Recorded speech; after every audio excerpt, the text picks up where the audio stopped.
CCS Day 2 is now over. Fnatic are the second grand finalists after TSM qualified just a few hours ago. Well, let's actually touch on TSM first as your first game from yesterday because we didn't get to talk to you. So why don't we start by the Dust 2 game basically, because you only got seven CT rounds on Dust 2. Why do you think you weren't able to get more? What do you think that happened? Well, first of all, TSM did a great job. We started, I think, like 5-0 or something, and then we did one important round. We did a stupid mistake, but TSM played it good, and we just had a lack of communication in the end. I think it went a little bit too easy in the start, and we just thought this is our game, and they adapted really good and just outplayed us. Is it hard to play against Dignitas nowadays because they've changed a lot of things? They've changed a lot of T-side rounds. It's obviously been a while since Kerrigan was added to the roster, but still his style is obviously different than what they had before. Is it because you have a problem? Do you have problems with TSM specifically, you think?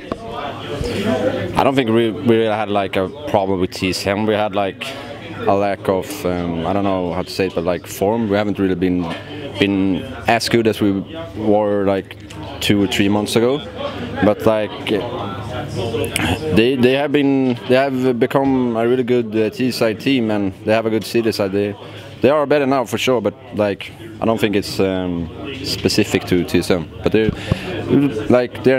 kind of new team, so it takes a while to like understand how they play. But yeah. So as you were talking about, you're in a bit of a slump lately. You were second at ESL finals just a week ago after losses. ESA, sorry. At ESA and Dallas, obviously. So you lost to Titan in 2 straight maps, and you lost the grand final to Virtus.pro as well. So what do you think is the problem with your form lately? Do you think the update has anything to do with it? I don't know. Maybe. We had problems before the update as well. So I don't think it's the update, but maybe, I don't know. But like we always had problems against Titan, always, and Virtus.pro started on season and didn't really, like the first half was just like they outplayed us. They were better than us on every way. Then we almost came back, but we didn't. And then we won 1 map and lost cash. Like I think it was kind of close on cash, and like could have gone either way. But they were the better team that day, and sometimes that happens. All right, going over to the NiP game, it was obviously very one-sided. But why do you think they picked Mirage against you guys? Because it's obviously one of your strongest maps. Used to be one of your strongest maps for the last at least a few months now. So what do you think? Do you think that played into your cards a little bit? Man, like we were happy when we got Mirage. I'm not gonna lie. Like, but they have been a really good Mirage team as well.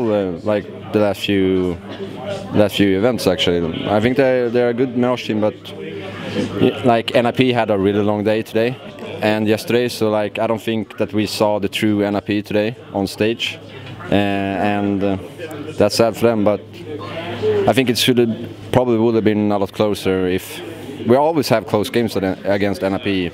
Really, but today I think they were just tired. I think it's absolutely inarguable that you have gotten so much better in the last few months. What are your routines? Because every event almost it seems like you just elevate your play a little bit more yourself as a player. So how do you make those lurks work? Is it just off of like gut feeling, or is it actually like trying to find out what the teams do so that you can be better at your role? I have gotten a much more freer role, and I must say it's also like confidence. In the start, I wasn't I had a lot more confidence back in LGB, but I think that I got it back now in the last few months. So I feel really good, and I think that's the most important thing really, to have the confidence in this game. And of course you look at other teams and like try to adapt to them, but it's a lot of gut feeling. I must say it's a lot of gut feeling.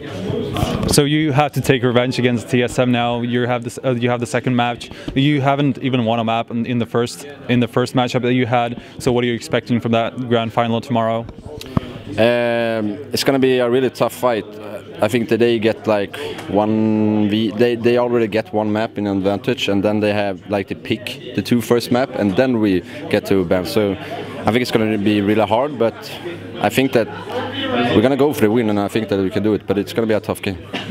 So that's pretty much it. But I think I'm like 90% sure, like I had that information. So if that's wrong, I don't want to get flamed. I'm sorry, but I think I'm not 100% sure. Yeah, I actually talked to the players, and the veto system is kind of weird at this tournament. I can't, as you said, I don't even know myself because it's like really confusing. It's really different. But yeah, it very much favors TSM now. That's at least what we can say.